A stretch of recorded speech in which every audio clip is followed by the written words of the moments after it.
Fathers and Sons by Ivan Turgenev. Chapter 13. The small detached house in Moscow style, inhabited by Avdotya Nikitishna, or Evdoksya Kukshina, stood in one of those streets of X which had been lately burnt down. It is well known that our Russian provincial towns are burnt down once every 5 years. At the door, above a visiting card nailed on at a slant, hung a bell handle, and in the hall the visitors were met by someone in a cap, not quite a servant nor quite a companion, unmistakable signs of the progressive aspirations of the lady of the house. Sitnikov asked if Avdotya Nikitishna was at home. "Is that you, Viktor?" sounded a shrill voice from the other room. "Come in." The woman in the cap disappeared at once. "I'm not alone," said Sitnikov, casting a sharp look at Arkady and Bazarov as he briskly pulled off his cloak, beneath which appeared something like a leather jacket. "No matter," answered the voice. "Entrez." The young men went in. The room which they entered was more like a working study than a drawing room. Papers, letters, fat issues of Russian journals, for the most part uncut, lay thrown about on dusty tables; white cigarette ends were scattered all over the place. A lady, still young, was half lying on a leather-covered sofa; her blonde hair was disheveled and she was wearing a crumpled silk dress, with heavy bracelets on her short arms and a lace kerchief over her head. She rose from the sofa, and carelessly drawing over her shoulders a velvet cape, trimmed with faded ermine, she murmured languidly, "Good morning, Viktor," and held out her hand to Sitnikov. "Bazarov, Kirsanov," he announced abruptly, successfully imitating Bazarov's manner.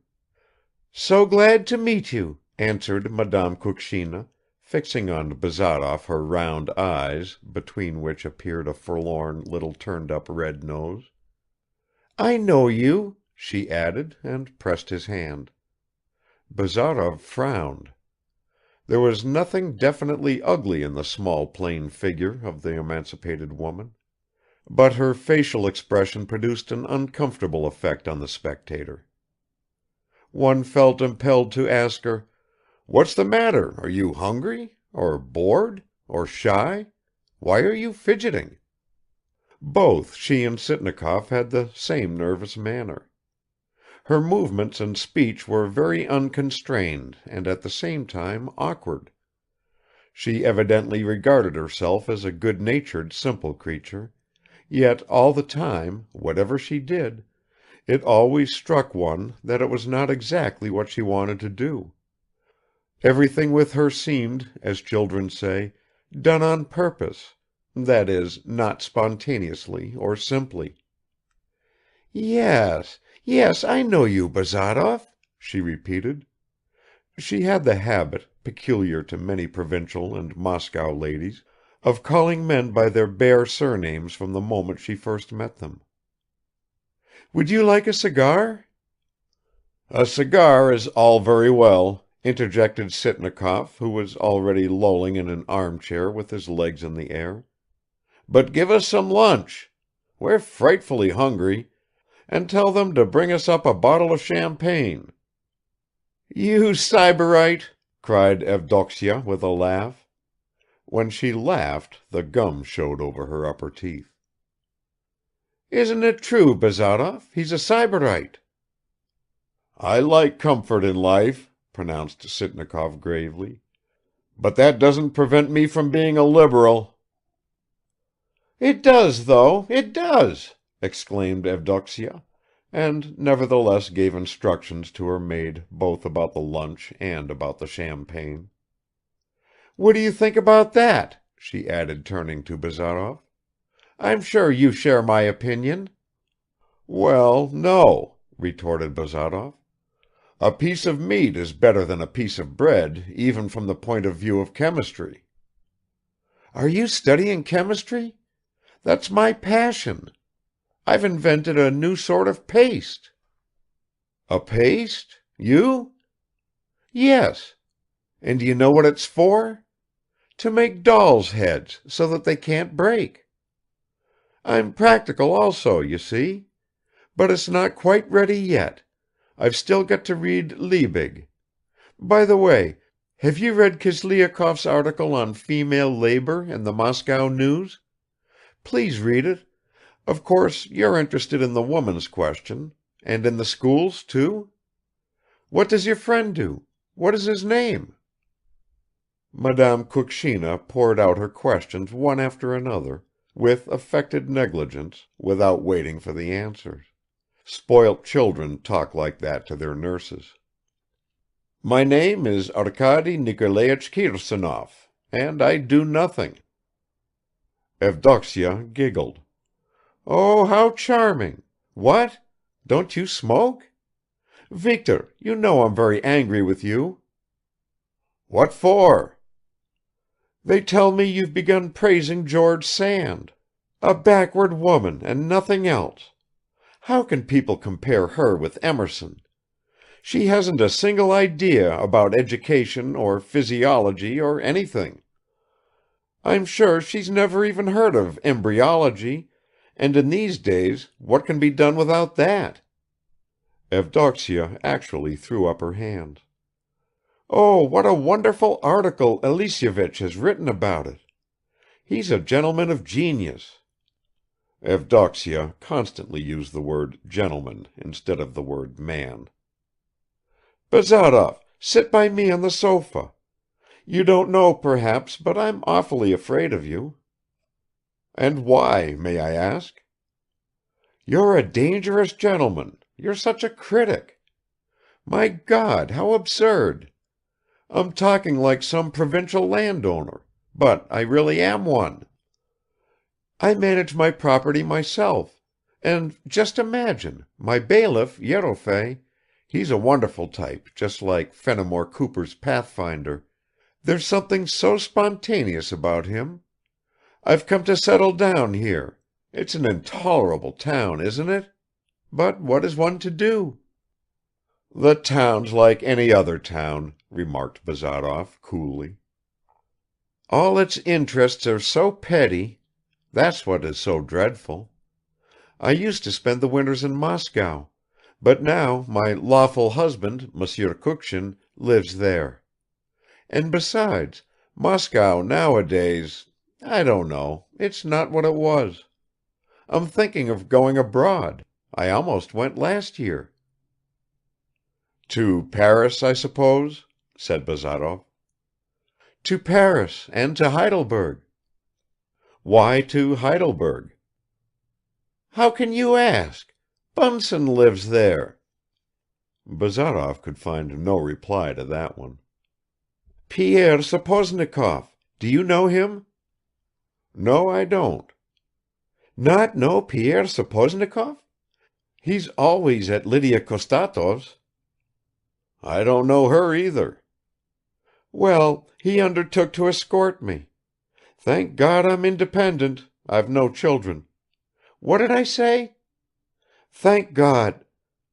Never mind, though." Evdoksya rolled a cigarette between her fingers, brown with tobacco stains, put it across her tongue, licked it and started to smoke. The maid came in with a tray. "Ah, here's lunch. Will you have an apéritif first? Viktor, open the bottle. That's in your line." "Yes, it's in my line," mumbled Sitnikov, and again uttered a piercing convulsive laugh. "Are there any pretty women here?" asked Bazarov as he drank down a third glass. "Yes, there are," answered Evdoksya, "but they're all so empty-headed. For instance, my friend Odintsova is nice looking. It's a pity she's got such a reputation. Of course that wouldn't matter, but she has no independent views, no breadth of outlook, nothing of that kind. The whole system of education wants changing. I've thought a lot about it. Our women are so badly educated." "There's nothing to be done with them," interposed Sitnikov. One ought to despise them, and I do despise them utterly and completely." The possibility of feeling and expressing contempt was the most agreeable sensation to Sitnikov. He attacked women in particular, never suspecting that it would be his fate, a few months later, to cringe to his wife merely because she had been born a Princess Durdoleosov. "Not one of them would be capable of understanding our conversation. Not one of them deserves to be spoken about by serious men like us." "But there's no need whatsoever for them to understand our conversation," remarked Bazarov. "Whom do you mean?" said Evdoksya. "Pretty women." "What? Do you then share the ideas of Proudhon?" Bazarov drew himself up haughtily. "I share no one's ideas. I have my own." "Damn all authorities!" shouted Sitnikov, delighted to have an opportunity of expressing himself boldly in front of the man he slavishly admired. "But even Macaulay," Madame Kukshina was trying to say. "Damn Macaulay!" thundered Sitnikov. "Are you going to stand up for those silly females?" "Not for silly females, no, but for the rights of women which I have sworn to defend to the last drop of my blood." "Damn ..." But here Sitnikov stopped. "But I don't deny you that," he said. "No, I see you're a Slavophile." "No, I'm not a Slavophile, though of course ..." "No, no, no! You are a Slavophile. You're a supporter of patriarchal despotism. You want to have the whip in your hand." "A whip is a good thing," said Bazarov, "but we've got to the last drop ..." "Of what?" interrupted Evdoksya. "Of champagne, most honored Avdotya Nikitishna. Of champagne, not of your blood." "I can never listen calmly when women are attacked," went on Evdoksya. "It's awful, awful! Instead of attacking them, you should read Michelet's book De l'Amour. That's something exquisite. Gentlemen, let us talk about love," added Evdoksya, letting her arm rest on the crumpled sofa cushion. A sudden silence followed. "No, why should we talk of love?" said Bazarov. "But you mentioned just now a Madame Odintsov. That was the name, I think. Who is the lady?" "She's charming, delightful," squeaked Sitnikov. "I'll introduce you. Clever, rich, a widow. It's a pity she's not yet advanced, though. She ought to see more of our Evdoksya. I drink to your health, Yusodi. Clink glasses. Et toc, et toc, et tin tin tin, et toc, et toc, et tin tin tin." "Viktor, you're a rascal." The lunch was prolonged. The first bottle of champagne was followed by another, by a third, and even by a fourth.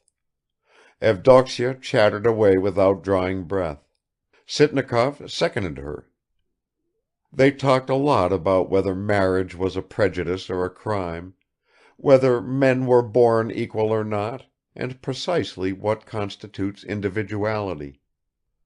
Finally, things went so far that Evdoksya, flushed from the wine she had drunk, began tapping with her flat fingertips on a discordant piano, and singing in a husky voice, first gypsy songs, then Seymour Schiff's song "Granada Lies Slumbering," while Sitnikov tied a scarf round his head and represented the dying lover at the words, "And thy lips to mine in burning kiss entwine." Arkady could stand no more. "Gentlemen, this is approaching bedlam," he remarked aloud. Bazarov, who at rare intervals had thrown a sarcastic word or two into the conversation he paid more attention to the champagne yawned loudly, rose to his feet, and without taking leave of their hostess he walked off with Arkady. Sitnikov jumped up and followed them. "Well, what do you think of her?" he asked, hopping obsequiously from one side to another. "As I told you, a remarkable personality. If only we had more women like that. She is, in her own way, a highly moral phenomenon." "And is that establishment of your father's also a moral phenomenon?" muttered Bazarov, pointing to a vodka shop which they were passing at that moment. Sitnikov again gave vent to his shrill laugh. He was much ashamed of his origin, and hardly knew whether to feel flattered or offended by Bazarov's unexpected familiarity. Chapter 14. 2 days later the governor's ball took place. Matvei Ilyich was the real hero of the occasion.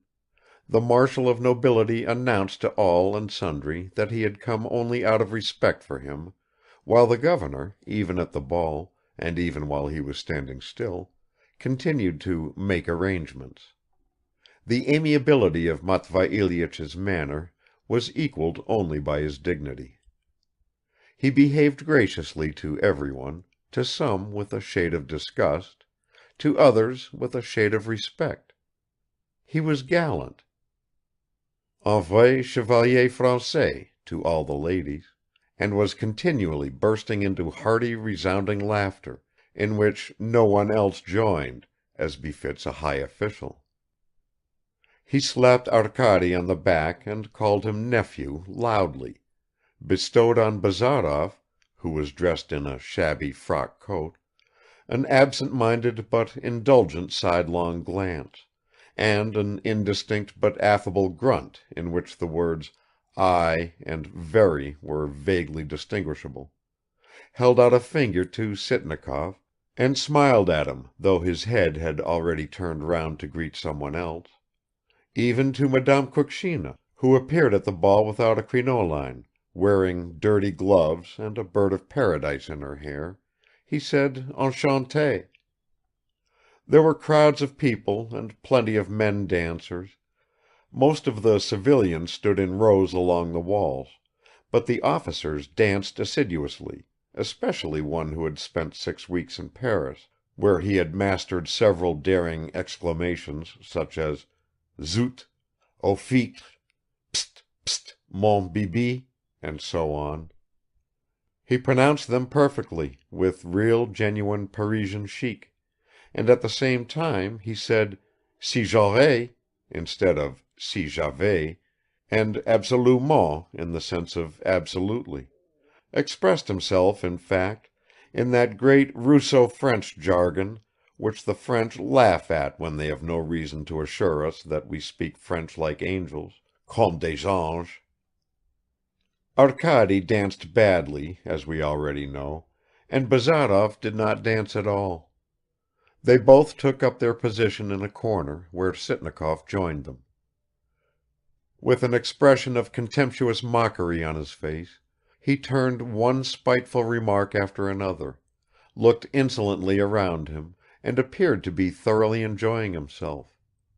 Suddenly his face changed, and turning to Arkady he said in a rather embarrassed tone, "Odintsova has arrived." Arkady looked round and saw a tall woman in a black dress standing near the door.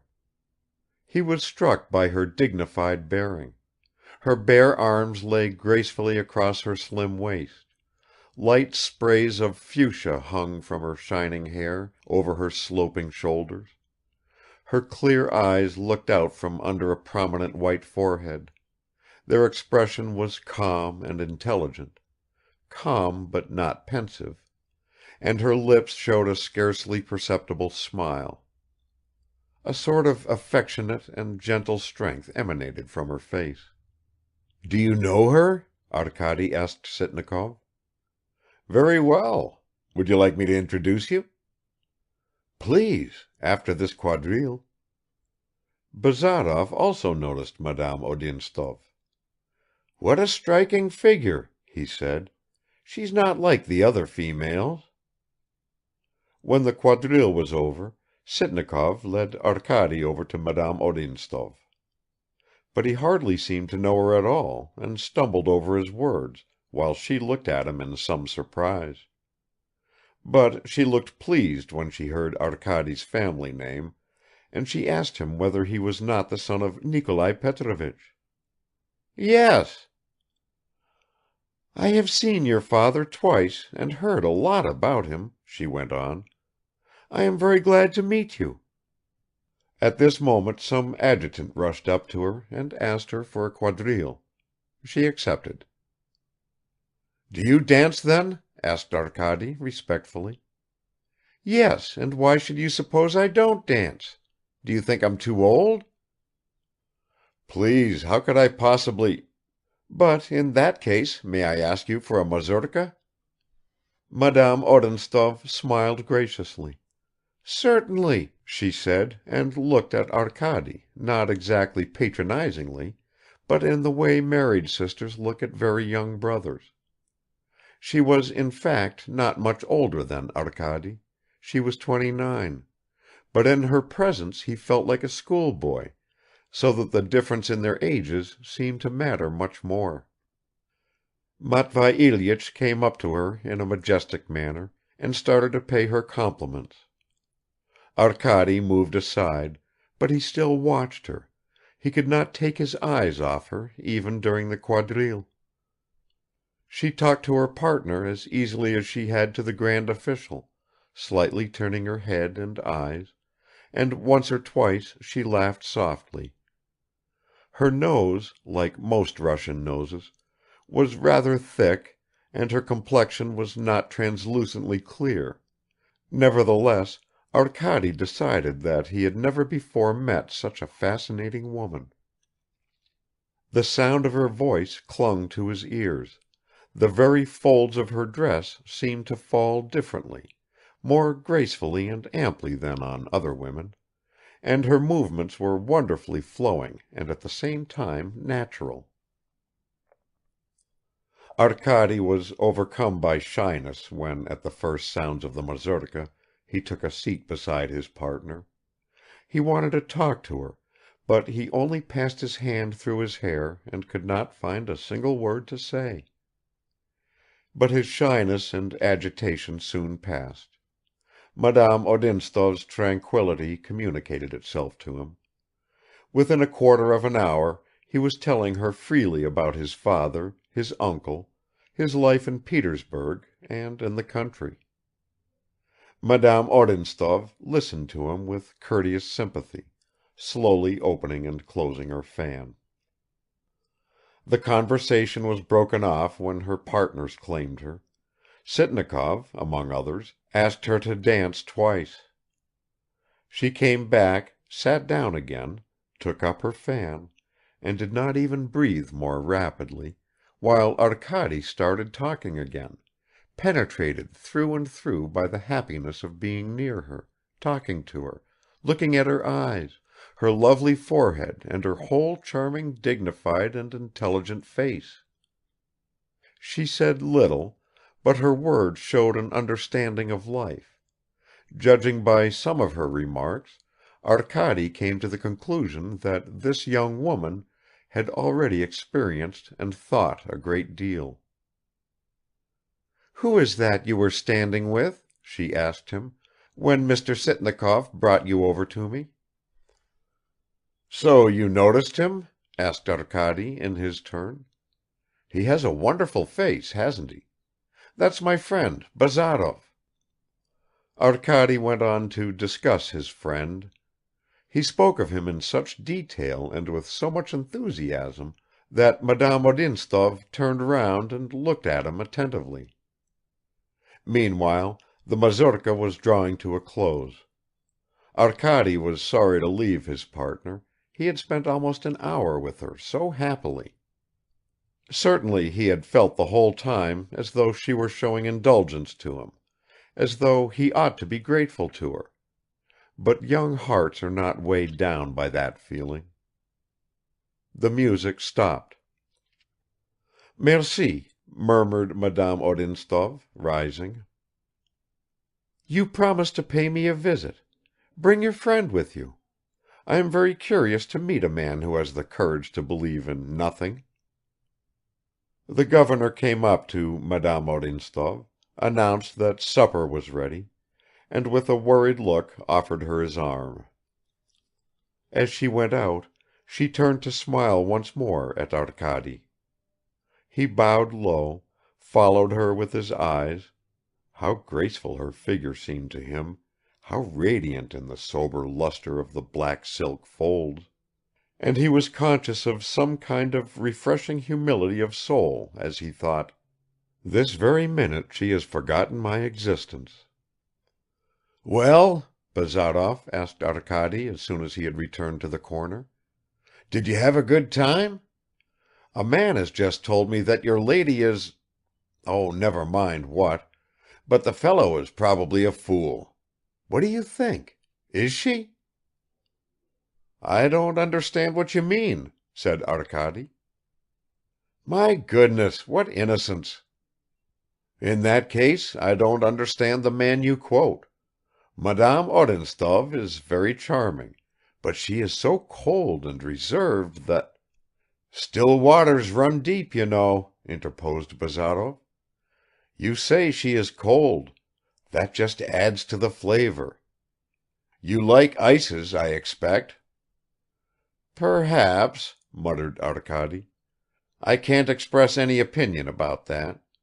She wants to meet you and asked me to bring you over to visit her." "I can imagine how you described me. Never mind, you did well. Take me along.